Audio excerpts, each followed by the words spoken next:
उनको पढ़ा सकते हैं। उनको इसका भी एक है, जो बच्चों को पढ़ाते हैं उसका ऐसे ही हुआ था कि जो हमारे वहाँ स्टाफ आती थी, उनकी दो बेटियां थी, वो अपने हमेशा बड़ी वाली बेटी जो 15-16 साल की थी उसको लेकर के, और माँ आती थी काम पे। एक दिन माँ की तबीयत खराब हो गई तो उसने अपनी छोटी सी 5-6 साल की लड़की को बड़ी वाली के साथ भेज दिया।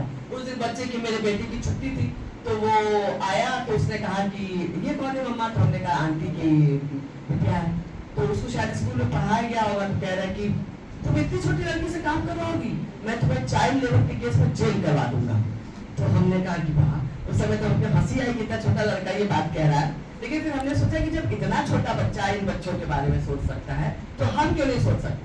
और उस दिन से हमने स्टार्ट किया कि आसपास की जितनी भी हमारी बाई की बेटियां हैं, ऐसी 30-30 बेटियों को हर समय, फिर हमने उनके लिए पहले तो हमने शुरू किया था 5 बच्चियों से, उनको पढ़ाना शुरू किया। और तब हम खुद पढ़ाते थे, लेकिन अब टाइम नहीं रहता, बहुत सारे काम रहता है, तो उनके लिए टीचर रख दिया है। और परमानेंट मेरे वहाँ डेली शाम को 30 बच्चे, क्योंकि टीसी की कैपेसिटी है मेरे पास, उसमें बच्चियां पढ़ती हैं। उसमें बड़ी बच्चियां जो निकलती जाती हैं और छोटी नई नई उसमें आती रहती हैं। तो ये छोटे छोटे परिवर्तन है बेटा, जो हम समाज के परिवर्तन के लिए कर सकते। ये हमारा प्रयास है। ऐसा नहीं कि तुम बहुत बड़ी जब बन जाओगी, प्रोफेसर बन जाओगी, तब जाकर के तुम, आज से ही, कल से ही तो स्टार्ट कर सकते हैं कि अच्छा आंटी आपकी कोई बच्ची है, वो स्कूल जाती है, नहीं जाती है, अच्छा मेरे पास भेज दिया कीजिए, आपके पास बहुत टाइम है, कितना ही टाइम है आपके पास, बहुत सारा टाइम है, 1 घंटा हम उसको पढ़ाएंगे। हो सकता है कि आपके छोटे प्रयास से वो बच्ची पढ़ करके, कल तो हमारे भारत विकास परिषद का ये एक प्रोजेक्ट है बच्चियों को गोद लेना।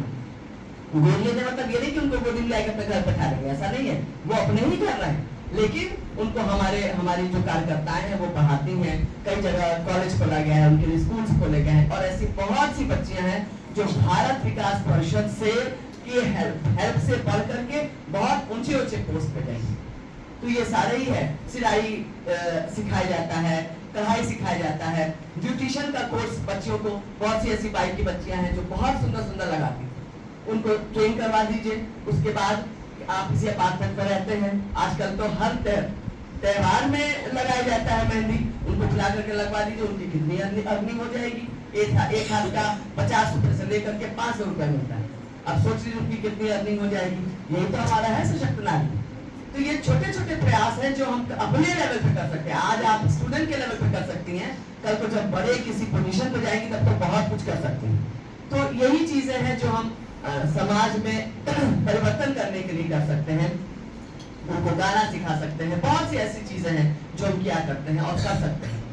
ऐसे ही हमारे देश की रानी लक्ष्मीबाई थी, उनके बारे में भी आपने सुना होगा कि कितना ऐसी बहुत सारी महिलाएं हमारे खुद के देश में, अपने संस्कृति में हैं, जिनके बारे में हम नहीं जानते हैं और उनको जानना चाहिए। आपके पास मोबाइल है, आप गूगल पे डाल के देखिए कितनी चीजें मिल जाएंगी, उससे कितना इंस्पिरेशन मिल जाएगा आपको कि हाँ, हमको भी अपना टाइम यूटिलाइज करना है, हमको भी कुछ बनना है जिंदगी में, और हमको भी अपने पेरेंट्स का नाम रोशन करना है। और हम, जैसे भी बताया गया, सही बात है कि अगर कोई पुरुष पढ़ रहा है तो वो खुद को शिक्षित कर रहा है, और अगर किसी बेटी को पढ़ा दिया गया तो वो तो घर क्या, पूरे नेशन को शिक्षित करती, अपने को स्वयं शिक्षित करेगी। अपने जो मैके में है वहां पे भी कल उसकी शादी होगी, वहां पे भी अगर कोई चीजें कोई नहीं पढ़ा लिखा है या नहीं है तो उसको बदलेगी।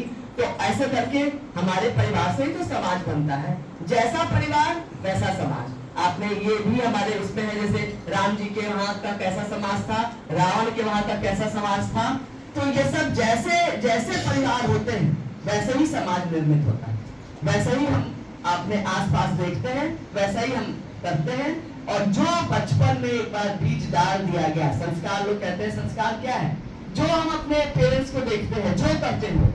मेरी मम्मी सुबह उठती हैं तो देखते देखते तो लगेगा हाँ हमको भी सुबह उठना चाहिए। मेरी मम्मी रात सुबह 9 बजे उठती हैं, ये तो 9 बजे उठती है और हमको कहती है उठो 5 बजे से, उठो 5 बजे से। कैसे उठेंगे 5 बजे से?